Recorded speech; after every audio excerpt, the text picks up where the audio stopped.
Fijar si estoy en vivo y ya arranco. No estoy en vivo. A ver, esperen que... Me salta como que no estoy en vivo, pero acá que sí, qué raro. Hasta que no vea que estoy en vivo no arranco a hablar. Ahora sí. Ahora sí. Bueno, hoy les voy a contar de qué trata este capítulo, como dice el dicho. Yo les cuento qué trata sin mostrar imágenes por tema de copyright.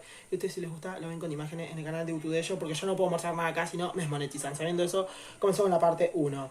Bueno, Pau rompe el celular de su amiga por culpa del reto Es de Chill. Bueno, les cuento. Jime se suma al reto Es de Chill, así que le tira el café encima a su mejor amiga. Pero no se puede enojar porque es de Chill. Encima Jimena le hace esto a Paulina y lo graba todo y lo sube a las redes sociales, lo cual están tipo siendo motivo de burlas, ¿no? O sea, a Paulina andan molestando.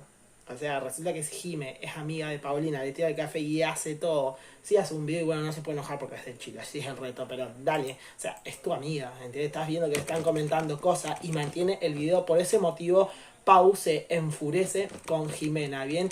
Así que bueno, Jimena va a donde está la madre y justo resulta que la madre le compra un teléfono nuevo a Jime, ¿bien? Y se lo regala, el cual ella lo debe de cuidar mucho ya que a la madre no tiene tanto dinero. O sea, Jimena está en una escuela de rico, pero es becada, ¿entiendes? Entonces, con lo poco que le da, le pudo comprar el teléfono. Así que al otro día, Jime va con el teléfono nuevo y lo que hace Paulina es agarrarle el teléfono y se lo da contra el piso. Entonces está grabando todo y le dice, es de Chile.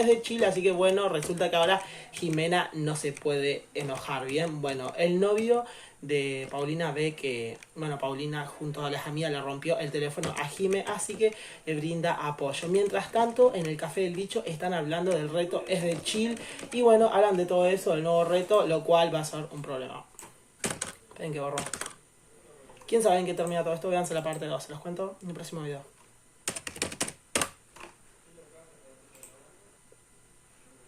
Vamos a ver la parte 2 de este capítulo, como dice el dicho. Yo les cuento qué trata esta parte y a ustedes si les gusta lo ven con imágenes en el canal de YouTube de ellos, porque si yo muestro imagen acá me desmonetizan.